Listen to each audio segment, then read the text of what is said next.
The past year has been pretty wild for Cyberpunk 2077. From the review code controversy to some of the updates we finally got, and then even now, lately, as sentiment has been turning around as more and more people are playing this game. Well, the one thing that has remained pretty consistently awesome that entire time is the Cyberpunk 2077 modding scene. And in this video, I want to highlight the top 10 best mods to come out for Cyberpunk 2077 in 2021. Or really, technically, December 2020 and then 2021. I don't really have a strict criteria, and this list isn't in any particular order. It's just my opinion of the 10 most interesting mods you could download for this game, or the mods that have the biggest impact on this game. Some are small, some are huge, some are all-encompassing, and some you probably have never even heard of. A common theme you'll inevitably see throughout this video is tackling some of the major complaints users have had with Cyberpunk 2077. So the first mod I want to talk about, and one that will address one of the common complaints with this game, is life path bonuses and gang corp traits, which does serve to make the interactions you have as a result of your life path more distinct, which was a huge criticism as people got their hands on this game. And even further, actually draws a larger line in the differences between gangs and groups of enemies that you encounter. So it's kind of two aspects, two different changes to the game that group together and actually have some pretty interesting intermingling and interactions. So for the life path side of this mod, it's not actually going to change anything that's there already, but it's going to add in a new feature where, depending on which of the three life paths you pick initially, you're going to have groups of enemies that you are either familiar with or opposed to. The idea being that if you grew up as a street kid, you are probably pretty familiar with some of the gangs of Night City, things that a street kid would encounter, like the Mox, the Valentinos, the Tiger Claws. Or if you're a corpo, you're probably familiar with Arasaka or Militech. And when fighting those groups, you'll get certain buffs against them now as a result of your life path. So for example, if you're a street kid, you'll have additional damage dealt against Valentinos, but also you might receive more damage from Valentinos because they're also familiar with you. You'll be able to quick hack enemies that you're familiar with a bit faster and even find more money on their bodies. It isn't all pros though, because you'll have things like getting less street cred for taking them out because they are similar to you. Conversely though, if it's an opposing group, somebody that you're not familiar with, like for example, street kids are not going to be super familiar with major corps like Militech,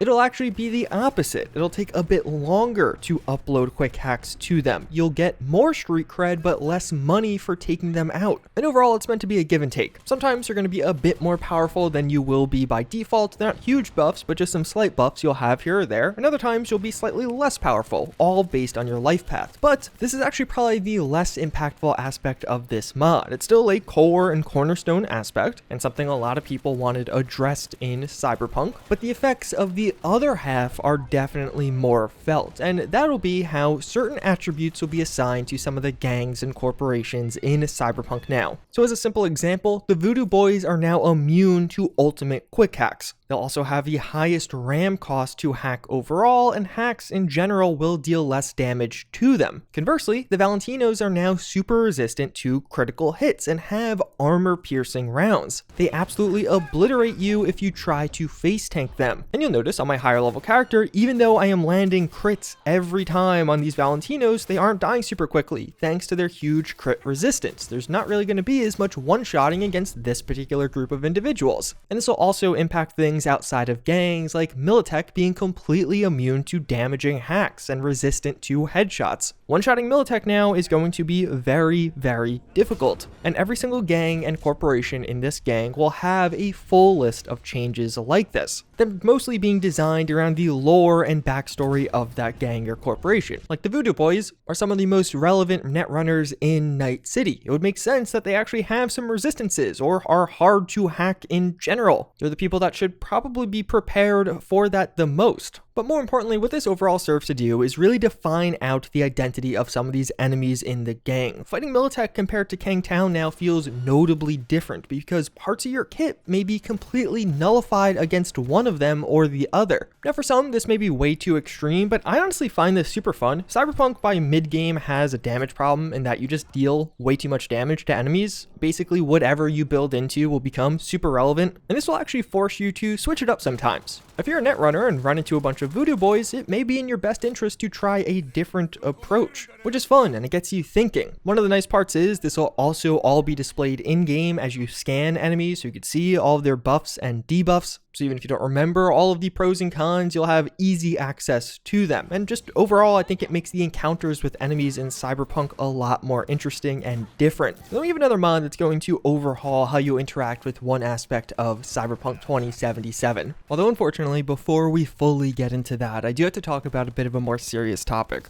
Y'all stink. But thanks to today's video sponsor with Manscaped.com, we can fix that. Manscaped is going to be your arsenal, as they have the tools to help your body, butt, and balls not only smell better, but look better too. And they actually made this whole process super simple. Just get the Performance Pack 4.0. Because the Lawnmower 4.0, it's a big number, so you know it's good, with its elegant design, but more importantly, a light so you don't hit the wrong thing. And if you do screw up and hit the wrong thing, it does have skin-safe technology, which will reduce cuts and nicks. And the best part, it's waterproof. You can bring this thing in the shower. And when you're done, you can seamlessly throw that on the cordless charging system and switch over to the Crop Preserver Ball Deodorant as well as the Crop Reviver Ball Toner Spray to not only make you smell good, but feel good also. This stuff is refreshing, trust me. Unfortunately though, we're getting old, which means you'll also need the Weed Whacker to trim your nose and ear hairs, and it even has the same skin-safe technology. So don't make the mistake of waiting and then missing out. Just go to manscaped.com today and get 20% off plus free international shipping plus 2 free gifts when you use the promo code JuiceHead at checkout. And thanks again to Manscaped for sponsoring this video. But looking back at Cyberpunk, next up we do have Street Style. This mod overhauls the role of clothing in Cyberpunk by giving clothing a few extra and very specific bonuses. Every piece of clothing in the game now has a few things associated with it. Certain stats, you'll see the familiar attributes of strength, reflex, and so on listed with values on clothing now, but also listed are one of the 4 major styles of Night City. And it might have a corp or gang listed under that, but not always. So in the attribute front, these attributes will now help you buff your character. On one side with skill checks, but new bonuses have also been added. So let's say throughout all of your armor, you're kind of tending or leaning towards things with high strength stats. So these will be added up and divided to actually buff your overall strength stat, which will help you in skill checks, but more importantly, strength will now actually just buff your overall armor. Intelligence will give you more RAM, cool will actually control how much money things cost, and these will scale up depending on how high of a bonus you are getting from the clothing you are wearing. With the overall idea being that armor looks bulky, it'll be high on strength and provide some bonuses there. You will be tankier if you are wearing bulkier clothing because it'll probably have a high strength value. Conversely, net running gear will offer way less protection, but actually give you bonuses now in quick hacking. And this actually has a really nice effect in game in that it gives you way more choices and options in what you're actually wearing. By default in Cyberpunk, you basically just want to wear the things with the most mod slots and the highest armor rating. I know though, you can modify this a bit further with actually attaching mods to clothing, getting better crit damage or chance, or most popular probably is using Armadillo and just stacking Armadillo mods. But now you may not actually be choosing the piece of armor with the highest armor rating because you want something else, like better quick hacking abilities, more RAM. And this is further exemplified by style stacking. If you wear clothing that is all the same style, like in Tropism, you will get further buffs to your stats as a set bonus. So it actually gives you incentive to match, to not just wear all kinds of random things or random assortment, but if you are wearing a theme, it'll actually give you benefits in game. Overall, adds in an additional layer of depth to clothing, and again, additional layer of choice in what you're wearing. If you dress like a netrunner, you'll have bonuses around that, and it actually makes sense now. Even though you have less armor, it'll hopefully balance out by bonuses on other aspects of the game. But then we do have System EX, and this is by far the simplest one in the video thus far, but it can have a seriously large impact in the game. What this is going to let you do is install both an OS and a cyberdeck at the same time, meaning you can quick hack while also being able to use the abilities like slow time or berserk. And really at the core of why I like this one or love this one is I was basically never actually using any of the operating systems. I was never using the slow time abilities. I was never using berserk because quick hacking in Cyberpunk feels like a cornerstone and fundamental feature. It's a ton of fun. There's a ton of gameplay components that rely on this, buying quick hacks, being quick hacked, actually getting some of the perks and abilities around quick hacking. And System EX was the first opportunity I really had to extensively use the other aspects of operating systems in Cyberpunk. It really just opened that up as a feature to me. I know though, that's heavy on my personal preference. Perhaps you were always using berserk. I still think in general, this is nice to have. Could it be overpowered? Yeah, definitely, but you still be responsible for actually buying these, unlocking unlocking better versions of them, and even further, being overpowered in Cyberpunk is basically an issue either way. Just spec into quick hacking and you'll be able to one-shot many enemies relatively quickly without them even getting close to you. But then we do have Cyber Vehicle Overhaul. It seemed very necessary to include at least one vehicle overhaul on this list. Vehicles by default in Cyberpunk don't feel super nice, so having something to improve that is really important, something a lot of mod users do want. But picking which vehicle overhaul to actually include was a bit more difficult, as really there are 4 or 5 super popular ones, all being really good additions to the game. But the reason I went with Cyber Vehicle Overhaul is I actually like some of the changes it makes specifically, as what this is going to do is take most of the vehicles you'll actually use in Cyberpunk and overhaul their power, top speed, braking, and handling, which the handling part might be the most important. And the overall impact of this is it makes those vehicles feel genuinely different. Some cars are faster, some cars are slower, and even handle worse. It's not like this is just flat buffs across the board. Sometimes it makes vehicles that would otherwise be something I never touch very useful and very viable choices. It enhances some of the already good cars and in general gets rid of some of the driving on ice issues that are always there. And I guess in general, vehicle mods are always super subjective, but for me, I like the identity this gave certain vehicles. It really felt like there were differences between one to another and you could start to recognize them more with this mod. It wasn't just a question of top speed or always using the caliber.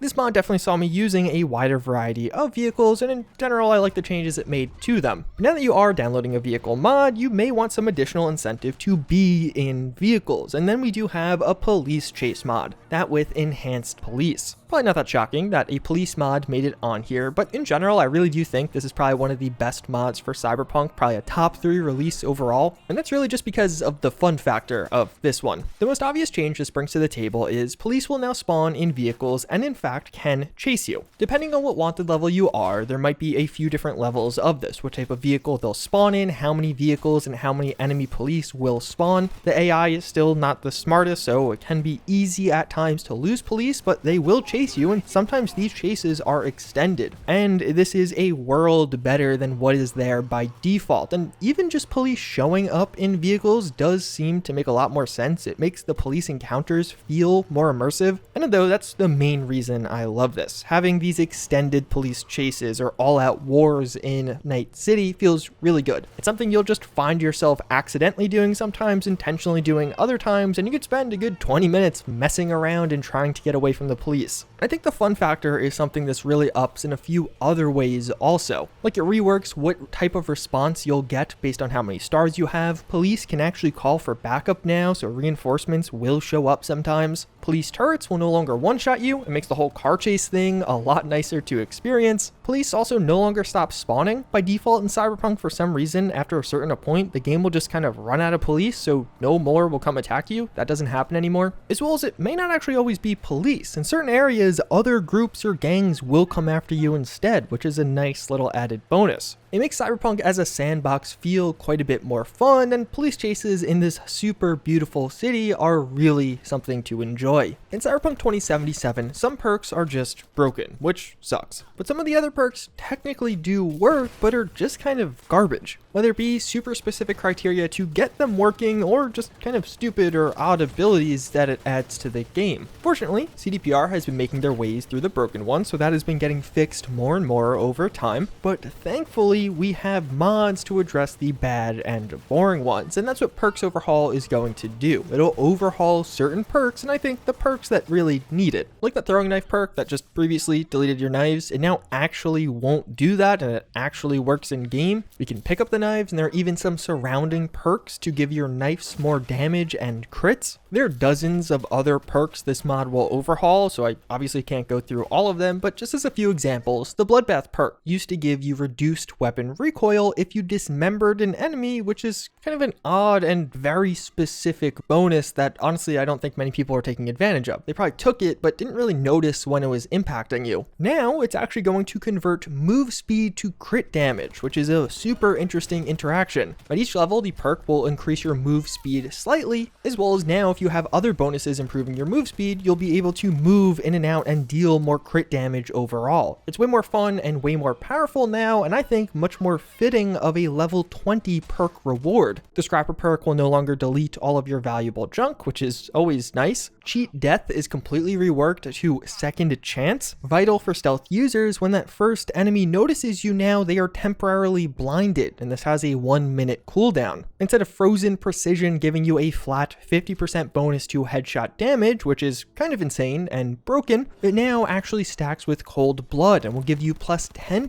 headshot damage per stack of Cold Blood, meaning that if you actually spec into Cold Blood, this will become even more powerful if you're stacking it, but not as ridiculous as it was previously early on. The Cold Blood tree overall got some real upgrades, meaning if you could hold the stacks of Cold Blood, you'll become quite godly. Overall, this has a lot of specific changes that I think makes the perks and interactions with them in Cyberpunk more interesting and more fun to play with. It turns down some of the OP ones, it makes some forgettable ones more memorable, and even just fixes a few of them. AI Netrunners Enhanced is another one I've talked about several times on the channel and is probably one of my favorites out of this list, probably my top 3 mods overall. The first thing this will do is actually just fix a bug. There is a bug in Cyberpunk where enemy netrunners can lose the ability to hack you. Basically, there was a issue where when somebody hacked you and then the hacking ended, you wouldn't lose the getting hacked status effect, so other netrunners would think you're still getting hacked and thus couldn't actually hack you anymore. But far more importantly, it makes it so enemy netrunners can use quick hacks other than just overheat, some of which are super strong. Some of these are control based, like cripple movement, so you can barely move, or reboot optics, which will blind you temporarily, additional damage based quick hacks like synapse burnout or short circuit, and even a very rare ultimate quick hack that will just one-shot you if it completes. You could actually turn this off if you don't want it, but I think it's a really cool component of the game. But overall, this mod makes those interactions with enemy netrunners far more engaging and fun. They feel like actual mini bosses that pop up in combat now and you'll have to deal with, because they'll actually impact you, not just overheat occasionally. It makes taking them out a priority, and it's a nice change up on those combat interactions with enemy netrunners. Then we have full gameplay rebalance, the Mega Mod. By far the largest mod I'm going to cover in this video, and really the largest mod Cyberpunk has ever gotten. What this will do is change almost everything in Cyberpunk 2077. Reworks weapons and cyberware overall, fixes a wide variety of bugs, as well as overhauls the food and combat systems. But even things like healing is completely different, and has some hard limits on how quickly you can use it. Although one of the important parts about this, and one of the really cool parts about this, is it actually is quite modular. There's lots of stuff you can tweak to create your perfect Cyberpunk 2077 using this mod. You can just use it out of the box or actually customize things. One of the biggest changes you'll actually feel with this one is de-leveling other NPCs, removing that ridiculous scaling from them where they had thousands of HP in the late game but hundreds in the early game. This, coupled with a bunch of buffs and nerfs to various weapons in the game, makes it feel like most weapons and combat styles are actually quite relevant. It removes that bullet spongy feel, and it'll actually add in armors for enemies to use, something that's completely missing by default. There are also a variety of improvements to make enemy AI a bit smarter and even at points a bit more aggressive. Chems get a complete rework with this one, with new unique bonuses and a more consistent system to track and use them. With this mod and some of the changes to healing, you'll probably actually end up visiting food dealers and caring what kind of food items you have on you. And there's lots of miscellaneous changes that have a big impact, like how fast you sprint and headshot damage are no longer tied to your current level. Yeah, your headshot damage was technically tied to your in-game level previously, which is just bizarre. Armor mods can now only apply to specific armor pieces. You can't stack armadillo mods on everything anymore, but rather can stack armadillo on specific pieces of armor, while footwear mods will be more focused on movement, falling damage, etc. And that's really just scratching the surface. It carries further changes to things like perks, cyberware, crafting, and a ton more. Overall, it feels like it's a rework of Cyberpunk's gameplay in general. The story is obviously still the same, but combat encounters and how you face them gets a huge overhaul. And that overhaul not only provides some value from a novelty standpoint, actually a different way to play the game, which is perfect for a new playthrough, but also a lot of these things just feel better. A lot of the changes this makes make your interactions in Cyberpunk more fun and interesting. I wouldn't be shocked if several of these changes are ahead of their time in a sense, and CDPR actually implements some of the things this mod does in the future. But then looking at the final 2 mods in this video, they're a bit of a different one, and perhaps more important than anything else I've talked about, and that's going to be Cyber Engine tweaks, as well as RedScript. These two mods are kind of being grouped in one, as these are actually the mods that provide the framework to make everything else possible, all of this other scripting work to be done. Every single mod in this video requires either one of these mods or both of these mods. If you're not modding the game yourself, these two are largely just files you have to download to get mods working. But for modders, they are way more than that. Not only having tutorials on how to get some of these things working, as well as wikis, but increasing functionality overall and what you could do with mods. And even just their Discord is a massive resource for mod authors. The cyber modding tools Discord and community behind these projects have led to a ton of great mods. You can find numerous credits on other mods thanking the Discord and people a part of these. So though not adding in big new features specifically for you to use in game, these both deserve a mention and a huge shout out in this video because they're really what made most of these other mods and even a bunch of other ones that didn't make this video possible. Which, speaking of mod authors, some of the people behind this project actually got hired by CDPR. This happened several months ago. We don't know exactly what's going on, but hopefully official mod support is in the works, or at least that's what's speculated, considering it does kind of mirror what they are actually creating with RedScript. If Cyberpunk does get official mod support, we may see an absolute explosion of the mod scene going forward. That could be massive for this game. And in general, I wouldn't be shocked if I'll be making top 10 lists for Cyberpunk mods for years to come. The future is definitely bright for Cyberpunk mods, but overall, hopefully you found this video as informative and got a few ideas of new mods to download, maybe even something to inspire a new playthrough. Downloading everything in this video will definitely give you a different version of Cyberpunk. It'll make serious changes to lots of things. With that said, hopefully you found it informative, hopefully you enjoyed. I definitely have more Cyberpunk content on the horizon, including a few other more recently released mods that are very interesting. But with that said, as always again, I thank you for watching, and I hope to see you all next time. Later.